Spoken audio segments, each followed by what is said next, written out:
منصور بن عمار رحمۃ اللہ تعالی علیہ فرماتے ہیں، میرا ایک دینی بھائی تھا، مجھ سے بڑی عقیدت رکھتا تھا، میری نگاہ میں تو بڑا عبادت گزار بھی تھا کیونکہ تہجد بھی پڑھتا تھا، خوف خدا سے رونے والا بھی تھا۔ ایک مرتبہ مجھے خبر ملی کہ وہ میرا دینی بھائی بیمار ہو گیا ہے۔ میں اس کے پاس گیا اور دیکھا کہ وہ بہت کمزور ہو چکا ہے، گھر کے درمیان لیٹا ہے، چہرہ اس کا کالا ہو گیا ہے، آنکھیں اس کی نیلی ہو گئی ہیں۔ میں نے کہا بھائی لا الہ الا اللہ کی کثرت کرو۔ تو اس نے اپنی آنکھیں کھولیں، بڑی مشکل سے میری طرف دیکھا، پھر بے ہوش ہو گیا۔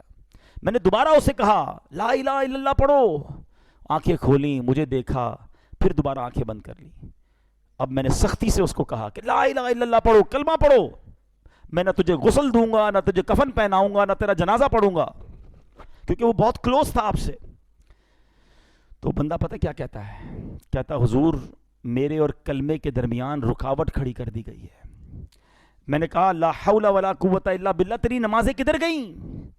کہاں گئے روزے، وہ تہجد، وہ راتوں کی دعائیں کدھر گئیں؟ تو وہ کہتا ہے اے منصور میں یہ سارے کام تو کرتا تھا مگر اللہ کی رضا کے لیے نہیں کرتا تھا، میں لوگوں کو دکھانے کے لیے کرتا تھا۔ مجھے تہجد گزار کہا جائے، مجھے عبادت گزار کہا جائے، مجھے نیکوکار کہا جائے، میں لوگوں کے لیے کرتا تھا۔ تنہائی میں جب ہوتا تھا نا، اکیلے میں، تو دروازہ بند کرتا تھا تو خوب گناہ کرتا تھا، شراب پیتا تھا، بے حیائی کرتا تھا، بدکاریاں کرتا تھا۔ ایک بار جب میں نے بہت نافرمانی کی تو میں بہت بیمار ہو گیا، مجھے اپنے بچنے کی امید نہیں رہی۔ میں نے قرآن کھولا، اللہ سے معافی مانگی، یا اللہ معاف کر دے، بہت رویا، پڑھتے پڑھتے اللہ سے معافی مانگی، اللہ کریم نے مجھے شفا دے دی۔ میں پھر گناہ میں پڑ گیا، پھر شیطان کے پیچھے چل پڑا، تھوڑے عرصے بعد پھر بیمار ہوا، ڈاکٹروں نے کہا نہیں بچے گا۔ میں نے پھر قرآن اٹھایا، روتے روتے پھر اللہ سے دعا مانگی، اللہ قرآن کے صدقے بخش دے۔ اللہ نے پھر کرم کیا، مجھے شفا نصیب ہو گئی۔ اے منصور میں پھر باز نہیں آیا، جب شفا ملتی تھی تو گناہ کرتا تھا، بیمار ہوتا تھا تو توبہ کرتا تھا۔ تیسری بار میں پھر گناہوں میں پڑ گیا، بڑے گناہ کیے۔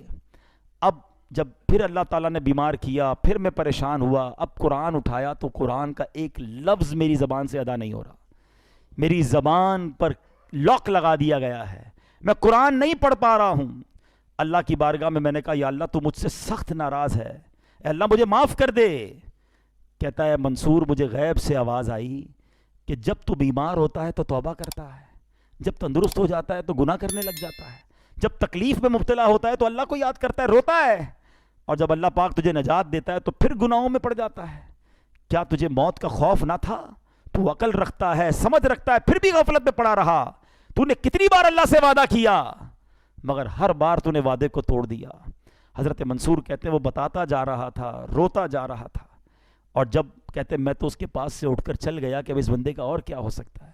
میں جیسے ہی دروازے کے باہر نکلا اس بندے کا بغیر کلمہ پڑھے انتقال ہو گیا۔ سچ بتاؤ ہمارا حال کیا ہے؟ مشکل آئے، کئی لوگ مسجد میں دکھتے ہیں، ہاتھ میں تسبیح ہوتی ہے، سر پر ٹوپی ہوتی ہے، کو کیا ہوا یار بس قرضہ بہت بڑا ہو گیا ہے، نوکری چھوٹ گئی ہے، گھر والے بیمار ہیں، والد ہاسپٹل میں ہیں، اللہ یاد آ گیا ہے، مسجد یاد آ گئی ہے۔ جدھر وہ مسئلہ حل ہوا، جدھر وہ پرابلم ختم ہوئی، بندہ ہی بھاگ گیا مسجد سے دور۔ کیا اس لیے اللہ کی عبادت ہے؟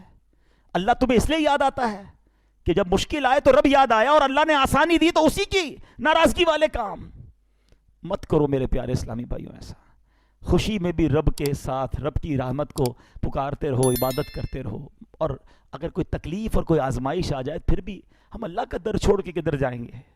اس کریم کے سوا ہمارا کون ہے؟ وہ ناراض ہو گیا تو مارے جائیں گے۔ آؤ میرے پیارے اسلامی بھائیوں، سچی توبہ کر لو، اللہ کی بارگاہ میں سر جھکا دو، وہ بڑا کریم ہے، وہ پچھلے گناہوں کو معاف فرما دے گا اگر بندہ صدق کے دل سے توبہ کر لے اور آئندہ گناہ نہ کرنے کا پکا ارادہ کر لے۔